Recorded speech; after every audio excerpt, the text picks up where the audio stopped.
El libro de Salmos es una colección de 150 poemas hebreos antiguos, canciones y oraciones provenientes de todos los periodos de la historia de Israel. Muchos de estos poemas están conectados con el rey David, de hecho, 73 de ellos, y él era conocido como poeta y arpista. Pero hay muchos autores diferentes detrás de estos poemas. Tenemos los poemas de Asaf o los de los hijos de Coré. Y algunos proceden de otros líderes de alabanza en el templo. Incluso Salomón y Moisés tienen sus propios poemas, y casi un tercio de ellos son anónimos. Ahora, muchos de estos poemas fueron utilizados por los coros que cantaban en el templo de Israel, pero el libro de Salmos en realidad no es un himnario. En algún punto del periodo, después del exilio de Israel en Babilonia, estos poemas antiguos fueron reunidos y acomodados intencionalmente en el libro de Salmos que ahora tenemos.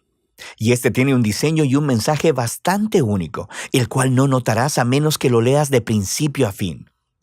Ahora, para ver cómo está diseñado el libro de Salmos, lo más útil es, de hecho, empezar por el final.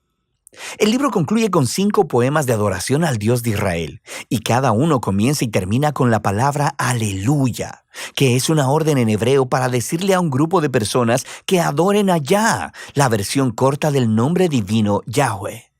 Ese es un arreglo de 5 partes realmente bonito, y parece que alguien nos está dando aquí una conclusión para el libro. Así que nos invita a hacer la pregunta, ¿tiene el libro otras señales de diseño intencional? Si prestas atención a los títulos de los poemas, notarás que en 5 lugares los traductores de tu Biblia pusieron los títulos Libro 1, Libro 2, Libro 3, 4 y 5 en varios puntos. Y estos dividen el libro de Salmos en 5 grandes secciones. La razón para esto es que los últimos poemas en cada una de estas secciones tienen un final muy similar que luce como una adición editorial. Se lee algo como, bendito sea el Señor, el Dios de Israel, por los siglos de los siglos. Amén y amén. Así que el libro tiene una conclusión y una organización interna en 5 partes principales. Así que lo natural es ir al principio a buscar una introducción. ¿Y qué encontramos? Los Salmos 1 y 2 se separan del libro 1 porque la mayoría de los poemas en el libro 1 están conectados a David, excepto los Salmos 1 y 2 que son anónimos. El Salmo 1 celebra lo bienaventurada que es la persona que medita en la Torá, leyéndola en oración día y noche y que luego la obedece. Ahora, la palabra Torá significa simplemente enseñanza, y de manera más específica se llegó a referir a los 5 libros de Moisés que inician el Antiguo Testamento. Y aquí parece ser que la palabra se utiliza con ambos significados en mente, lo que explica por qué tiene 5 partes. El libro de los Salmos se ofrece como una nueva Torá que enseñará al pueblo de Dios la práctica de la oración durante toda su vida, al mismo tiempo que procuran obedecer los mandamientos de Dios entregados en la primera Torá. El Salmo 2 es una reflexión poética sobre la promesa de Dios al rey David de 2 Samuel capítulo 7, de que un día un rey mesiánico vendría y establecería el reino de Dios sobre el mundo, derrotando la maldad y la rebelión en la nación.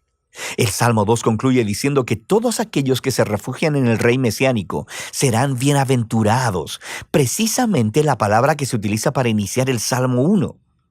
Y así, estos 2 poemas juntos nos dicen que el libro de Salmos está diseñado para ser el libro de oración del pueblo de Dios según ellos procuran ser fieles a los mandamientos de la Torá, mientras anhelan y esperan el venidero reino mesiánico. Ahora, con estos 2 temas presentados, podemos empezar a ver cómo los libros más pequeños también han sido diseñados alrededor de estas 2 ideas. Por ejemplo, el libro 1 tiene justo en el centro una colección de poemas, los Salmos del 15 al 24, que inician y concluyen con un llamado a ser fieles al pacto. Y luego, en los Salmos del 16 al 18, encontramos una representación de David como un modelo de esta clase de fidelidad. Así que él clama a Dios para que lo libere, y Dios lo enaltece como rey. Ahora, en el grupo de poemas correspondientes, los Salmos del 20 al 23, el David del pasado se ha convertido en una imagen del futuro rey mesiánico, quien también clamará a Dios. Él será librado y le será dado un reino sobre las naciones. Y luego, justo en el centro de esta colección, está un poema, el Salmo 19, dedicado a adorar a Dios por proveer la Torá. Así que aquí lo tenemos, los 2 temas de los Salmos 1 y 2 ligados muy de cerca aquí. El libro 2 abre con dos poemas que están unidos por su esperanza de un regreso al templo en Sion en el futuro. Y esta es una imagen muy asociada con mucha proximidad a la esperanza del reino mesiánico. Luego, el libro 2 cierra con un poema que representa el futuro reino del rey mesiánico sobre toda la nación. Este poema es realmente asombroso porque hace eco de todos estos otros pasajes de los profetas acerca del reino mesiánico. Y concluye diciendo que este rey traerá el cumplimiento de la antigua promesa de Dios a Abraham sobre traer bendición de Dios a todas las naciones. El libro 3 también concluye con un poema que reflexiona sobre la promesa de Dios a David, pero esta vez a la luz del exilio de Israel.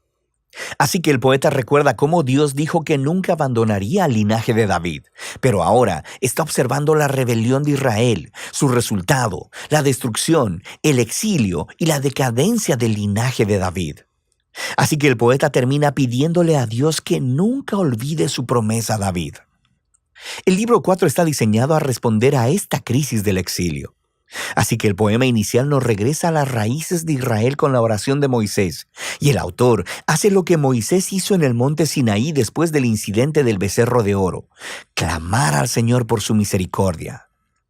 El centro del libro 4 está dominado por un grupo de poemas que anuncian que el Señor, el Dios de Israel, gobierna como el verdadero Rey del mundo, y que toda la creación, los árboles, las montañas y los ríos son convocados para celebrar ese día futuro en el que Dios traerá su justicia y su reino sobre todo el mundo.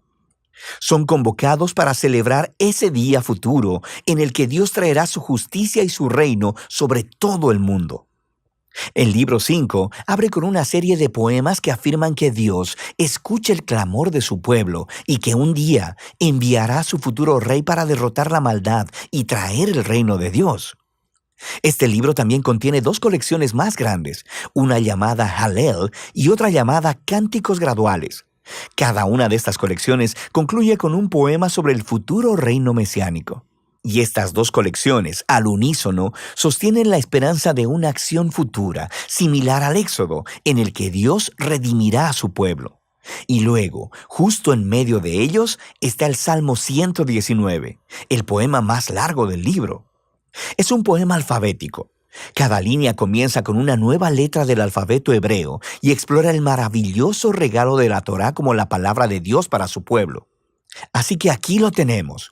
Los temas del Salmo 1 y 2, Torá y Mesías, combinados juntos en el libro 5, lo que nos lleva de vuelta a esa conclusión de los 5 poemas.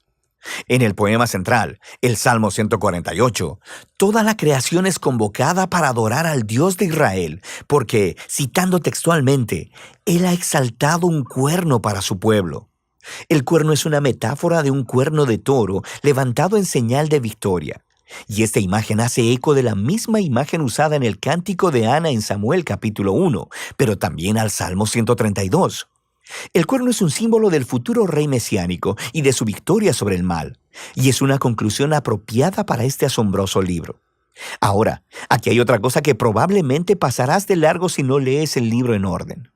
Hay muchas clases de poemas diferentes en el libro de Salmos, pero todos, básicamente, caen en dos grandes categorías: poemas de lamento o de alabanza. Los poemas de lamento expresan dolor, confusión y enojo acerca de lo horrible que es el mundo y lo horrible que son las cosas que le están sucediendo al poeta. Así que estos poemas llaman la atención a lo que está mal en el mundo y le piden a Dios que haga algo al respecto.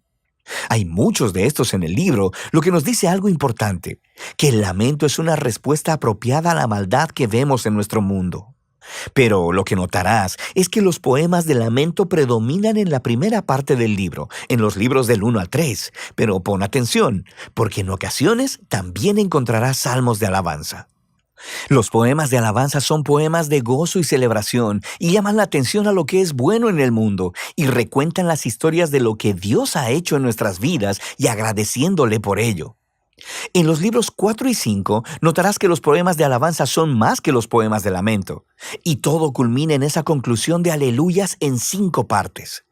Este cambio de lamento a alabanza es profundo y nos dice algo acerca de la naturaleza de la oración, mientras esperamos por el rey mesiánico como el libro nos enseña a hacer. Esto creará tensión para nosotros mientras miramos el trágico estado de nuestro mundo y de nuestras vidas. Así que los salmos nos enseñan a no ignorar el dolor de nuestras vidas, pero también, al mismo tiempo, que la fe bíblica mira hacia adelante, mirando a la promesa del futuro reino mesiánico de Dios. Así que, Torá y Mesías, lamento y alabanza, fe y esperanza. De eso trata el libro de Salmos.